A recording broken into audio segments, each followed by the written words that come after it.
local language in Chad? We have a lot of different ethnic groups, but the language that everybody commutes is Arabic. Oh, Arabic. Okay. And French. Okay. But everybody speak at least like 3 to 5 different dialects. Okay. We can communicate with all the different ethnic groups. Yeah. And then you learn actually that you're black. And me coming to France, I still remember, even I was 4. Yeah. I was afraid of white people. Because they were your oppressor? No. I was afraid because it was my first time seeing people who were completely different from me. Okay. And no disrespect to the white ethnic group. Yeah. But I was asking my parents if they're animals, because the only, the only people, not even people, but species growing up that I saw with hair like them was only animals.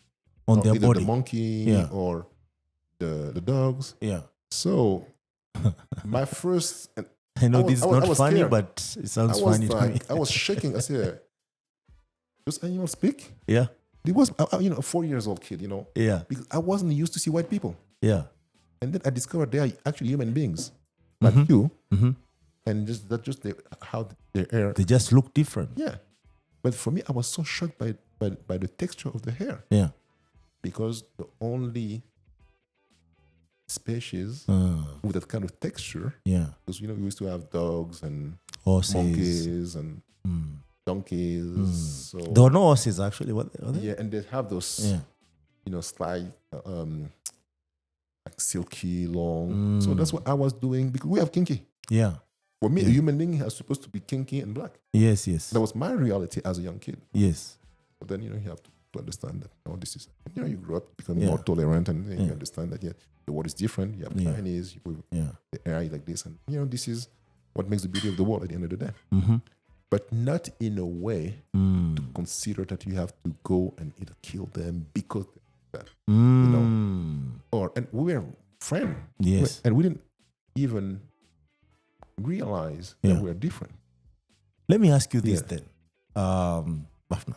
So, do you think Africans are the most friendly people in the world?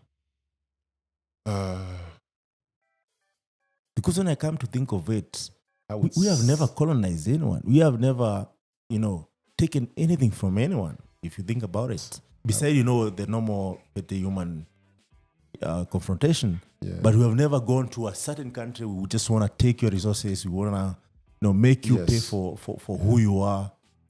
We had a lot of African migrated from one country to another one, and they fought in order to African within Africans. Within Africans. Yeah.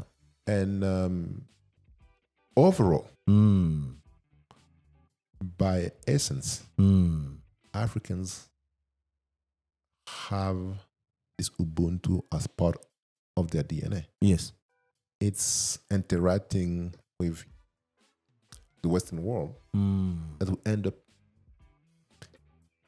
getting to a sense of individualism. And we think is the best because, we boost our mass egos everything to yourself. And all that. And in general, yes, African in general, we are lovely people. Yeah. We just have our mental software that is, that's not updated.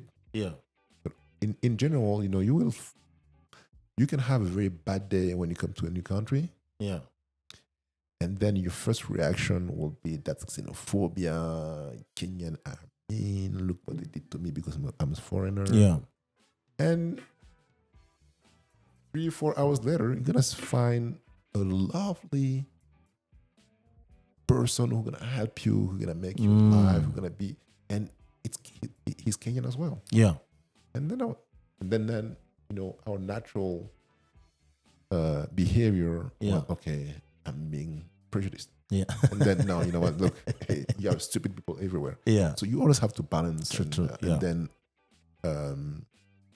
try to see that just someone who is having a bad day and he's trying to make you feel his anger. And here we are all around, meeting people like Teddy. I think, and he gonna confirm that to you. It was a picture that built that friendship that almost from a picture, simple picture. We run into each other at the AU, and I think I want to take a picture with his phone, and I had a really good camera. And I was I'm not gonna take a picture with this one because it's gonna be a bad picture. Yeah. So that me take with my camera and I'm gonna send it to you. Yeah. And that's created that relationship that's still lasting today. Yeah.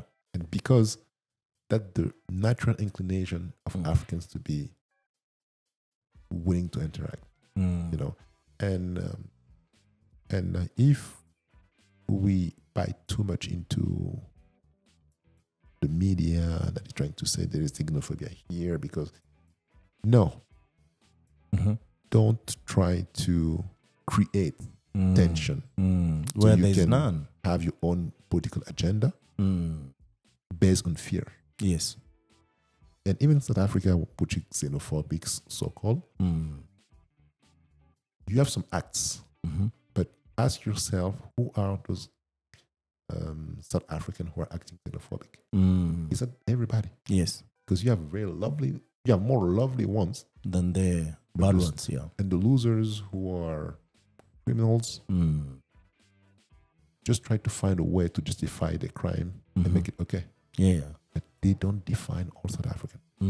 See? And then media, because this country, when you take the example of South Africa, this media is not controlled by black people anymore.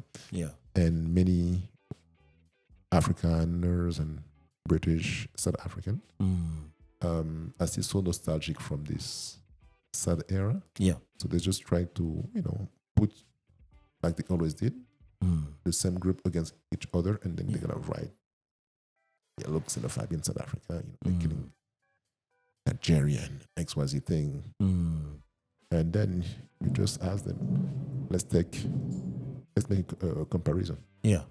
Go to Oregon. Oregon is the widest state in America. Yeah.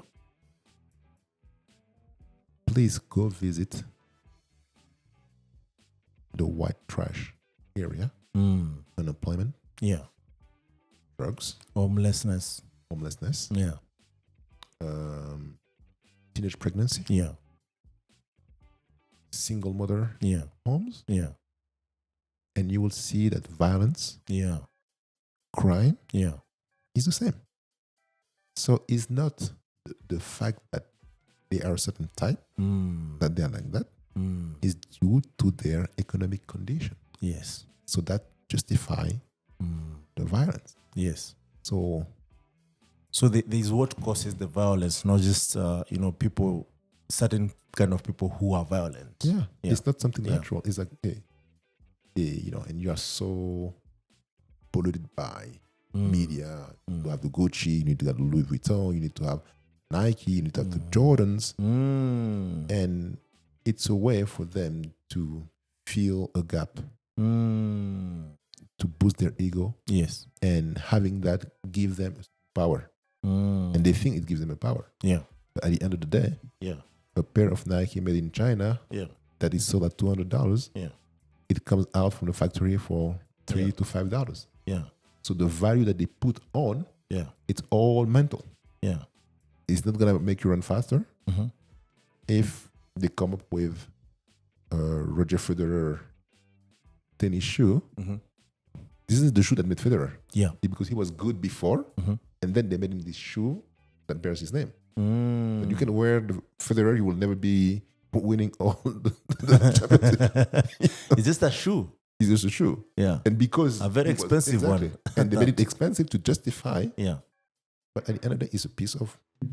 And by the way, they're capitalizing on how Africans love each other, right? They capitalize on how Africans love each other. Yeah. Yeah. They're the one who are cashing the money, not us. Yeah. And I think most people have started, realizing that.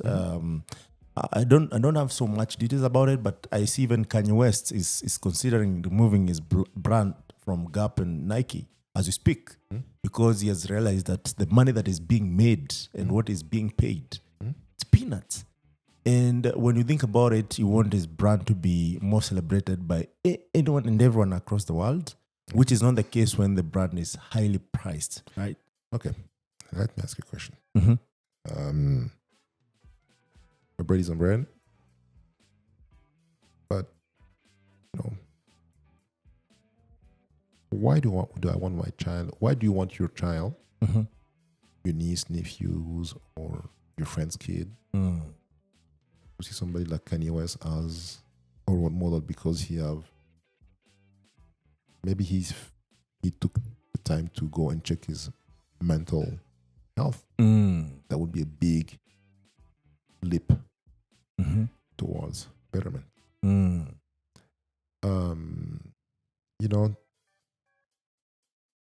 Globalization and capitalism. This is what is also killing our continent. Yeah. And we only promote those people because they have a lot of money. Yeah. And this and that. What does he bring to the development because he have all this money? Most probably nothing. So he's good for his ego. Yeah. He's a good musician. Yeah. We also have very good local musicians. Yeah. Who are doing music that have sense and meaning. Yeah. And who are not controlled by an industry that is like sports. Yeah. Music. Yeah.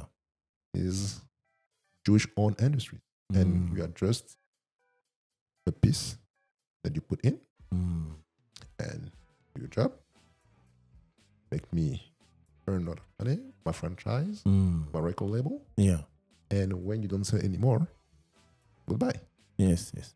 And we don't create anything. We are consumers. We don't control anything. We're just actors. Yes.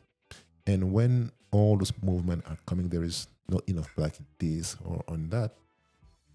Go create it yourself. Yeah. In France also, you think we're starting that. We don't see a lot of black people in the media, in the movies. I say, you know what? When I'm tired to see white people on TV and the movie, there is Nollywood. There's movies from Ghana. Yeah. I'm comfortable with that. I see many black people who look just like me. Yeah. Just go create your Nollywood or your Ghanawood or your whatever film industry. Does it have to be hood though? You see, that tells you a lot. Even the hood of everything. Yeah. Chinawood. Yeah. I don't think if China movies are Chinawood or something, but you see there's Nollywood, there's the Nigerian one. Nollywood. Yeah, and then copying. Yeah. And that gives more power to Hollywood because Hollywood remains the blueprint. Yeah, it's like the standard. Exactly. And when Hollywood was created, it was to promote the American culture. Yeah. And the first movie that was made in Hollywood, and I recommend everybody to double check, was The Birth of a Nation by Griffin. That was 17? Yeah, the early or the late 90s. Yeah. And every white American went to see this movie that is like gold. And this movie is just promoting white supremacy. And the problem today is that, like Dr. Nelly Fuller was saying, if you don't understand white supremacy and how it works, you will never understand racism. Yes. We think that racism is I don't like it because you're black. I don't like it. No. Every time we talk about racism, and now racism is even doesn't have so much power because you're racist because you don't like cats. Yeah. You're racist because you don't like old people. Yeah. No. Racism, it's a question of power. Yeah. It's a system put in place to benefit only a certain elite. So can black people be racist? No. They have prejudice. And everybody has prejudice.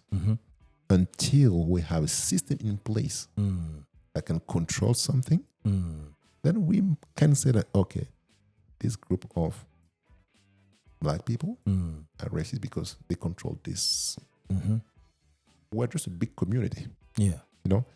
And if we do a comparative when it comes to the diaspora in France, even in Europe,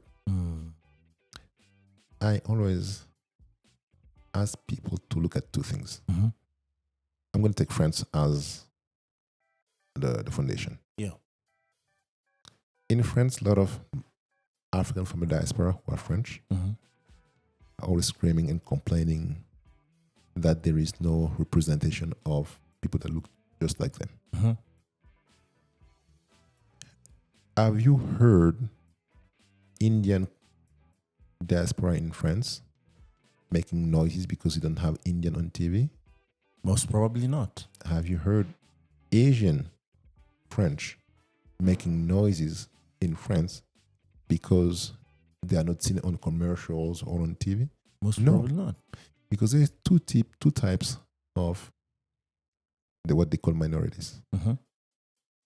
The minorities who love to complain. And they make a lot of noise. Yeah. And you always know that if you take an empty bottle and you throw it, it will always make noise. You will make more noise than the full one. Yeah. When you look at the Indian community in France, they don't talk, but they control the neighborhoods. They control the shops. I think everywhere. They have even shops selling African food. Yes. And everything you want to eat African, you go and hit. You look at an Indian selling you your own food. Yeah. And it's normal. Yes. Chinese, Asians, they don't make noises. Yeah. They build their own Chinatown. Yeah. And they control the whole neighborhood. Yes. And they have money. Yeah. Those politicians, they are very careful about they talk to them because they need their money to back up their program. Yeah. And that was when I look at it, I say, you know what? We're tired of always playing the victim mentality.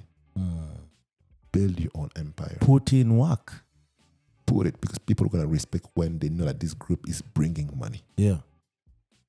Take France, like I said earlier. Yeah. Everywhere you see shops selling hair products. Do you know that people who are using more extension are black people? Yes. Because they want to look like everyone else. But we don't even control the hair industry. Yeah. We don't even control that. Yeah. So we have to ask ourselves something. Look at Senegal. Their main traditional dish, jollof, or cheboudian, like they call it.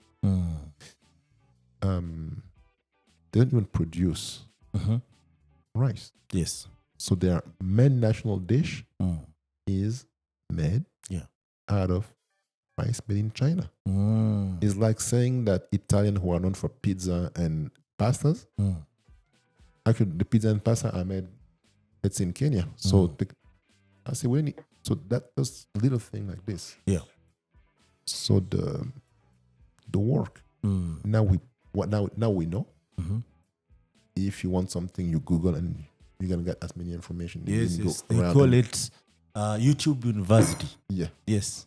So today you can become any cuisine chef if you want. Yeah. And if you want to learn, because of the growth of technology, we have no excuses today to say that we didn't know. Because way before you have to go to the library and sit down for hours and find somebody who was extremely educated who can read this book or read that book. Today, everybody, if you want to learn your history, you can create a blog, you can create a group, you can, find people, and then you guys exchange and So, but just to be fair, you can learn about everything and anything if you want. And the reason why we are doing these podcasts mostly from the Impact Masters is that African history is either stolen, destroyed, or changed, right?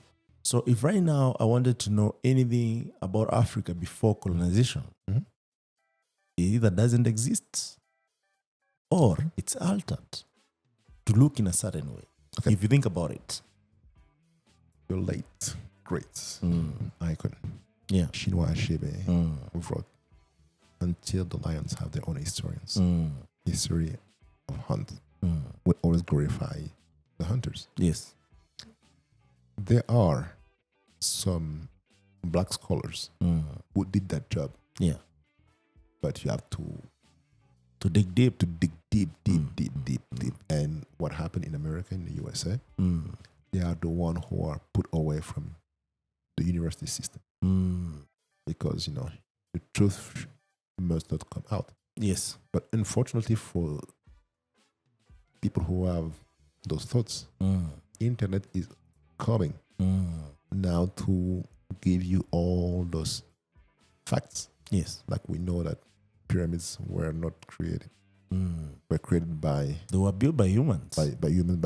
Let's be straightforward. Yeah. They are built by black people. Africans, yeah. Yes. And when you and even when you go to Egypt, yeah, the honest Egyptian, when you see you dark, some gonna tell you the street, you are the real Egyptian. Yes. You are the one who built that Egyptians in their own country. Yeah. They even know. You are the ones who built this. So when you leave Cairo and you go more on the south, toward Aswan, which is closer to South Sudan, to Sudan, this is where you have the most pyramids. And they don't advertise them too much because Sudanese are very dark skinned and tall and skinny. Yeah. Like images of the pharaohs that you see on those pyramids. Yeah. And now that we're talking about this, I also think about your first, example or use case of movies. The movie 300? No. So 300 talks about this adventure. It's an adventure movie whereby it talks about, the Egyptians versus the whites. And it shows at the end of the day that, the white conquers actually. The Egyptian, but they fight so hard to an extent that they kill their hero, the leader of the troop. But it looks like the Italian empires, those old empires, coming to fight the Egyptians. Yeah. But once they kill this leader, his wife takes over the military. So he's leading an army of men to go and conquer the Egyptian. And actually, even from the symbolic appearance, the guy is tall, as you said, and thin, and with the makeup like Egyptians and whatnot. So it comes back again to show you that white supremacy in different storytelling and movies, and it brings me back to like what I thought when I started doing this, that since I can't change what has already happened, I can only change what is here, present, and future. And I encourage any African from any country, you're welcome to this podcast with one intention: to tell your story, to create a story that it might not benefit us directly, but the future should know what is happening right now. Because you see, there will be 50 years from now, there will be 100 years from now, right? What will those people learn from? Because right now, even the literature that we read in school in Africa, to tell you the truth, half of it or 3/4 of it is foreign. So what are we trying to teach? Are we trying to build our story or continue destroying it and altering it as it has been? I think there is something, the role of marketing and media who are pushing. And, Shimamanda Ngozi Adichie did a wonderful job by being very straightforward when he speaks. And with such a class that she perfected the art to tell them the F word in such a nice way with facts that they cannot deny. And I believe that her way of doing should be the way young black girls and black boys should look after. We as collective people of black descent, we must make sure that we share as many African authors because they write from the heart, they write the experience, and every young African can relate to it. Yeah. So until we do that, nothing gonna really change because still everybody wants to be in the mainstream. Yeah.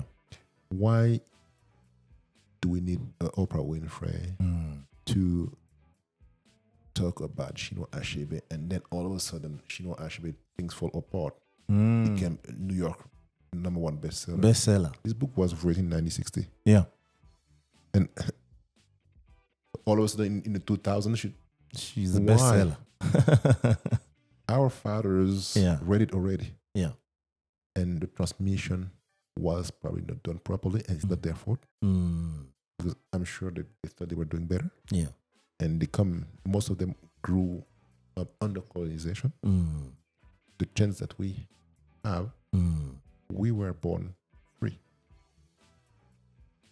So we look at Chinese, whites, Jew as equal. They might like it because they have this superiority complex because the system gives them that power. Yeah. But which is just a power on the surface. Yeah. And by promoting too much sports, they're comfortable. Yes. At the end of the day, even if you own a team and you have the best, let's take basketball because this is where I spend most of my time. We're going to talk about that shortly. And you take Chicago Bulls, Michael Jordan. Yeah. Greatest player of all time. If his owner don't want him to play, he won't play. Yes. So who controls who? Of course, people are still controlled. So no doubt. Are you that powerful? Because Hegel, I think it was Hegel, in the dialectic between the slave and the master. Now, is the master now the agency? Because for you to make that big, actually, there is an agency behind. Yeah. Yeah. So when you go in depth, and I also suggest everybody to go back and search Hegel when he talks about the dialectic between the slave and the master. Who is really the slave? The master cannot do anything without the labor of his slave. The slave can live without being whooped every single day from the master. Yeah. So, who is really free? Okay, I own you, but if you leave or if you are injured, I'm losing everything.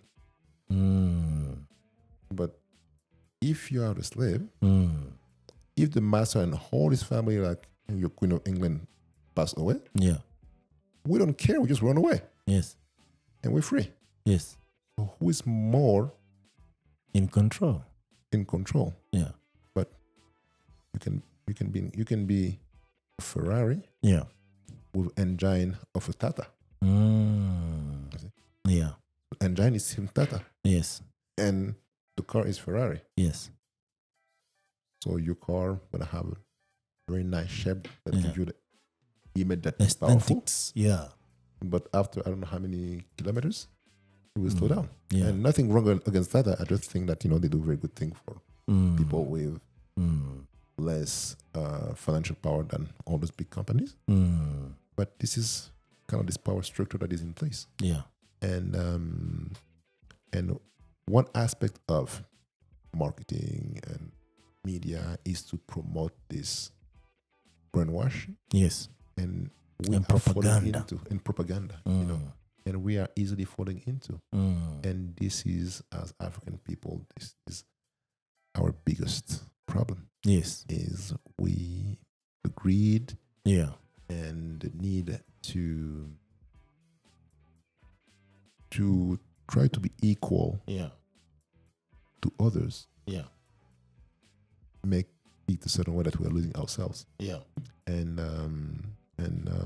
when we look at our condition, and I base my stances on my experience in France and in the US. Yeah.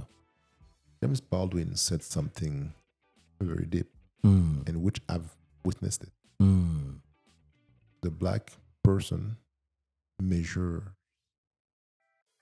his or her level of success by how well he or she is accepted by the white system. So the master-slave mentality is still. Yeah. So this work of decolonizing our mind, it's work that we know is there. It's not a problem. You can be alienated, but hey, you're my brother, you're my sister. Yeah.